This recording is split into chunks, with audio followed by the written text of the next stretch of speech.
غیبت کسی کی عزت پامال کرنے میں آتا ہے، انسان کو ستانے کے لیے بدترین ہتھیار ہے کہ اس کی غیر موجودگی میں اسے برا بھلا کہا جائے اور اس کی برائیوں کو ڈسکس کیا جائے۔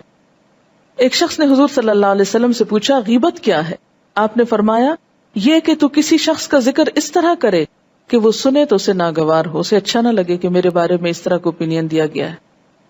اس نے عرض کیا یا رسول اللہ صلی اللہ علیہ وسلم اگرچہ میری بات سچی ہو؟ فرمایا اگر تیری بات باطل ہو تو یہی چیز پھر بہتان ہے، الزام ہے۔ وَلَا يَغْتَبْ بَعْضُكُمْ بَعْضًا، تم میں سے بعض کی غیبت نہ کریں۔ غیبت کا لفظ کس سے؟ غیب سے ہے، یعنی اس کی غیر موجودگی میں، اس کی پیٹھ پیچھے، کیونکہ کسی کے سامنے جب کوئی کرتا ہے تو وہ اپنی صفائی پیش کر سکتا ہے نا، لیکن جب اس کے فرشتوں کو بھی خبر نہیں کہ اس کے بارے میں کیا کہا جا رہا ہے اور کیسی کیسی بات کہی جا رہی ہے، تو وہ اپنا دفاع بھی نہیں کر سکتا، خود کو پروٹیکٹ بھی نہیں کر سکتا۔ اسی لیے اس کو کس سے تشبیہ دی گئی؟ مردہ بھائی کے گوشت کھانے سے، کیونکہ بھائی جب مر جاتا ہے تو اس کو انگلی کو چھری سے کاٹے یا کچھ اور کہیں سے کاٹے تو وہ کچھ بھی نہیں کر سکتا نا، مرا ہوا انسان تو ہاتھ نہیں ہلا سکتا۔ تو غائب انسان مرے ہوئے انسان کی طرح جو خود کو پروٹیکٹ نہیں کر سکتا، پوری طرح دوسرے کے رحم و کرم پہ ہوتا ہے نا۔ تو مرے ہوئے انسان کے ساتھ انسان کا معاملہ کیسا ہونا چاہیے؟ ہمدردی کا نا۔ تو ایک مسلمان دوسرے مسلمان کے لیے آخر ہمدردی کیوں نہیں رکھتا جو اس کے اپنے ہی جسم کا ایک حصہ ہے؟ پھر اسی طرح یہ ہے کہ اگر غیبت اس لیے کی جائے کہ دو انسانوں کے تعلقات خراب ہوں تو یہ چغلی کہلاتا ہے، یعنی برائی کو بس ایسے مزے کے لیے ڈسکس کرتے رہنا، یہ غیبت ہے، خاص اچھی کیوں نہ ہو۔ جھوٹ ہے تو بہتان ہے، اور اگر فساد ڈالنے کے لیے ہے تو چغلی۔ اب بعض صورتیں ایسی ہیں کہ جن میں انسان کو دوسرے کے بارے میں کوئی اوپینین دینے کی ضرورت پڑتی ہے یا دیے بغیر چارہ نہیں ہوتا۔ وہ کون سی صورتیں ہیں؟ مثلا ہم دیکھتے ہیں کہ ایک بدو حضور کے پیچھے نماز میں آ کے شامل ہوا اور نماز ختم ہوتے یہ کہتا ہوا چل دیا خدایا مجھ پر رحم کر اور محمد صلی اللہ علیہ وسلم پر، اور ہم دونوں کے سوا کسی کو اس رحمت میں شریک نہ کر۔ حضور صلی اللہ علیہ وسلم نے جب سلام پھیرا تو صحابہ سے فرمایا تم لوگ کیا کہتے ہو، یہ شخص زیادہ نادان ہے یا اس کا اونٹ؟ تم نے سنا نہیں کہ یہ کیا کہہ رہا تھا؟ وہ جا چکا تھا، اس کے پیچھے آپ کہہ رہے ہیں، کیا یہ غیبت نہیں تھی؟ بظاہر تو غیبت ہی نظر آتی ہے، لیکن آپ کو کیوں کہنا پڑا؟ تاکہ دوسرے لوگ ایسا نہ کرنا شروع کر دیں، دوسرے لوگ ایسا کام نہ کریں۔ کیونکہ اگر آپ اس پہ خاموشی اختیار کرتے تو آپ کو معلوم ہے کہ ایسی خاموشی اختیار کرنے کا مطلب کیا ہے۔ آپ کی خاموشی کیا ہوتی تھی؟ تقریری حدیث، ٹیسٹ اپروول، خاموش تلقین کہ ہاں ٹھیک ہے سب ایسا کر سکتے۔ تو بسا اوقات رہنمائی کے منصب پر فائز لوگ اگر کسی ایسی چیز کی طرف نشاندہی کریں بغیر نام لیے تو ایسی صورت میں وہ غیبت شمار نہیں ہوتا۔ اسی طرح کسی کی شادی کے موقع پر کوئی رشتہ ہو رہا ہے اور کوئی آ کے پوچھتا ہے کہ ہاں بھی فلاں تمہارا کلیگ ہے بتاؤ کیسا ہے، تو اس کی کوئی اگر ایسی عادت ایک آدھ پتہ ہے آئندہ مشکل ہو سکتی ہے شادی کے بعد کسی دوسرے کو، تو اس کا ذکر کیا جا سکتا ہے۔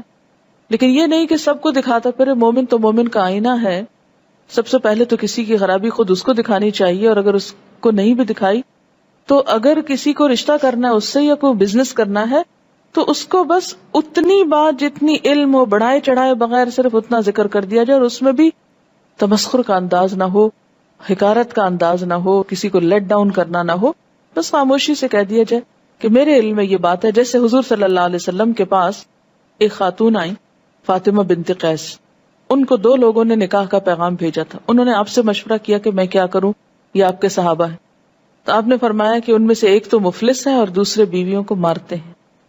اب یہ دونوں چیزیں ویسے تو غیبت میں شمار ہوتی، لیکن آپ کو بتانی پڑی تاکہ یہ خاتون پہلے سے اپنے مائنڈ کو پریپیئر کر لے کہ اگر مارنے والے کے ساتھ زندگی گزار سکتی ہے تو ٹھیک ہے قبول کر لے، اور اگر ایک شخص مفلس ہے غریب ہے اور یہ اس پہ قناعت کر لے گی تو ٹھیک ہے کر لے۔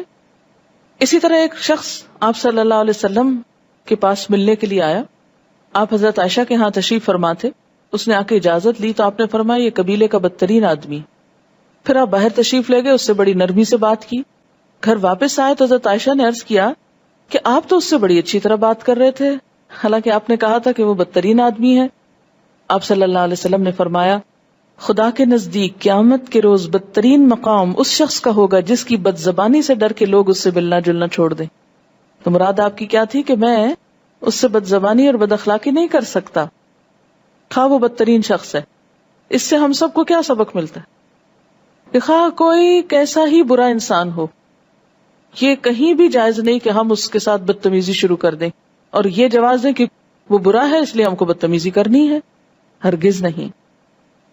اور حضرت عائشہ کو کیوں بتایا تھا آپ نے یہ برا شخص ہے؟ کہ کہیں ایسا نہ ہو کہ آپ کی غیر موجودگی میں آ جائے اور وہ سمجھے کہ حضور تو اس سے بہت اچھی طرح بات کر رہے تھے اور وہ اس کی کسی برائی کا شکار نہ ہو۔ لیکن اس سے زیادہ آپ نے کچھ نہیں کہا کہ پھر وہ قصے سنانے لگ جائے، اچھا وہ اس نے ایک دفعہ ایسا کیا تھا، پھر دوسری دفعہ ایسا اور تیسری دفعہ ایسا، بس اتنا ہی کہہ دینا کافی کہ محتاط۔ اسی طرح ایک موقع پر حضرت ابو سفیان کی بیوی ہند نے آ کے حضور سے عرض کیا، ابو سفیان ایک بخیل آدمی، مجھے اور میرے بچوں کو اتنا نہیں دیتے جو ضروریات پوری کرے۔ اب یہ ہے کہ بیوی کی شکایت شوہر کے بارے میں کسی ایسے انسان سے جو اس کی مدد کر سکے، یہ بھی اس میں شمار نہیں ہوتی، لیکن ہر مجلس میں بیٹھ کے شوہر کو برا کہنا شروع کر دینا اور ہر ایک کے سامنے اس کے قصے کھولنا، ہن لباس لکم وانتم لباس لہم، اپنا ہی لباس پھاڑنا ہے۔ تو اس سے کیا پتہ چلتا ہے؟ اگر مظلوم کسی ظالم کی شکایت کرتا کسی عدالت میں جا کے تو غیبت نہیں شمار ہو۔ اسی طرح اگر اصلاح کی نیت سے کسی ایسے شخص کا ذکر لوگوں کے سامنے کر دیا جائے جسے لوگ فالو کرتے ہوں، جس کو کاپی کرتے ہوں، اور اس بات کی طرف جو سب کے سامنے بھی ہو، مثلا ایک شخص غلط قرآن پڑھتا ہے اور آپ جانتے ہیں اور کوئی شخص اس کے پاس پڑھنے کو جاتا ہے، تو آپ اس کو بتا سکتے ہیں کہ ذرا محتاط رہنا کہ یہ اور یہ چیز جو ہے یہ درست نہیں، تاکہ یہ غلطی نہ سیکھے۔ لیکن مزید کہانیاں من گھڑت سچی جھوٹی کچھ اور پھیلانا شروع کر دیں، یہ درست نہیں۔ پھر اسی طرح یہ ہے کہ فتویٰ لینے کے لیے کسی واقعے کا ذکر کرنا، اس میں مثلاً اگر ایک باپ اپنے بچوں کو ماں کی وراثت سے محروم رکھے ہوئے ساری جائیداد پہ خود قبضہ کر لیا اور کوئی بچہ اپنی شکایت باپ کی لے کے جاتا ہے تو غیبت، لیکن اس کو فتویٰ لینا ہے، اسے بتانا پڑے گا کہ میرا باپ ایسے کر رہا ہے، اس ریلیونٹ ایشو تک ہی بات کرنا ہوگی، یہ نہیں کہ اب آپ کو نہیں وہ نماز بھی نہیں پڑھتا اور وہ فلاں بھی غلط کام کرتا اور وہ فلاں بھی، اور بے وجہ بہت سی اور کہانیاں ساتھ نہیں، جتنی بات کا فتویٰ مطلوب ہے۔ مثلاً ایک شخص نے اپنی بیوی کو طلاق دی یا مارا، وہ فتویٰ لینے جا رہی ہے بیوی، تب اسے بتانا ہوگا کہ شوہر نے طلاق کہی ہے یا نہیں کہی، تو یہ غیبت میں نہیں شمار ہوگا۔ لیکن مفتی صاحب کے سامنے بتانا تو جائز ہے، عوام کے سامنے اس کا ذکر کرنا درست نہیں۔ اچھا، اسی طرح ہر مجلس میں بیٹھ کر کبھی حکومت کی برائیاں شروع کر دینا، کبھی کسی سیاسی لیڈر کی باتیں شروع کر دینا، یہ بھی درست نہیں۔ ہم لوگوں نے اس کو بہت ایک لائسنس دے دیا ہے کہ چونکہ وہ تو مشہور آدمی اور غلطیاں کر رہے ہیں سر عام، تو اس لیے ہمیں بھی اجازت ہے کہ ہم بھی ہر وقت ان کا نام لے لے کے ان کو ڈسکس کریں۔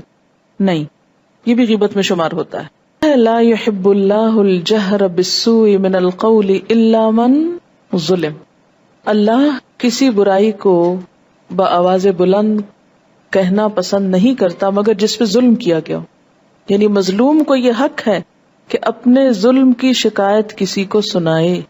جیسے تفسیر میں بھی میں نے آپ کو بتایا تھا کہ مظلوم ظالم کے خلاف فریاد کر سکتا ہے، مقدمہ دائر کر سکتا ہے، حق مانگ سکتا ہے، اس ظلم کو رکوانے کے لیے مدد طلب کر سکتا ہے، لیکن ایسی باتیں ہر مجلس میں کہنے اور اخباروں میں چھاپنے کی نہیں ہوتی۔ ان کو نشر نہ کریں، کیونکہ برائی کو نشر کرنا بھی ایک پولوشن میں ہی آ جاتا ہے۔ کیا کریں؟ اس کے پاس جائیں جو آپ کی مدد کر سکے۔ ابھی بات ہے نا کہ جب کوئی آپ کی برائی کرے تو جواباً آپ نہ کریں، چھوڑ دیں ان کو ان کے حال پہ۔ انہوں نے اپنے لیے اپنی کمائی کرنی ہے اور ہم کو اپنی کرنی۔ انہوں نے ہماری قبر میں نہیں آنا اور ہم نے ان کی قبر میں نہیں جانا۔ انہوں نے ہمارا حساب نہیں دینا اور ہم نے ان کا نہیں دینا۔ جس کو جو کہنا ہے وہ ابھی سورۃ قاف پڑھیں گے کہ سب لکھا جا رہا ہے۔ شیخ سعدی کا قول ہے، تم نے غیبت کرنا ہے تو اپنی ماں کی کرو، کیونکہ تمہاری ماں تمہاری نیکیوں کی زیادہ حقدار ہے۔ یہ یاد رکھیں کہ جس کی آپ غیبت کرتے ہیں، جس کو آپ برا بھلا کہتے ہیں، جس کو آپ نیگیٹو وے میں ڈسکس کرتے ہیں، دراصل آپ اپنی نیکیاں اس کو بھیج دیتے ہیں۔ نیکیاں سمیٹنا ایک تکلیف دہ عمل ہوتا ہے، تو کبھی کسی کی باتیں سن کر خاموش ہو کر بھی نیکیاں جمع کی جا سکتی، ٹھیک ہے. اسی طرح یہ ہے کہ اگر آپ سے کسی کی غیبت ہو گئی ہے یا ہوتی رہی ہے تو اس کے لیے بخشش کی دعا کریں، اس کی طرف سے صدقہ کریں، اور یہ سوچیں ضرور کہ میں اپنی اتنی ساری نیکیاں اس کو دے چکی ہوں.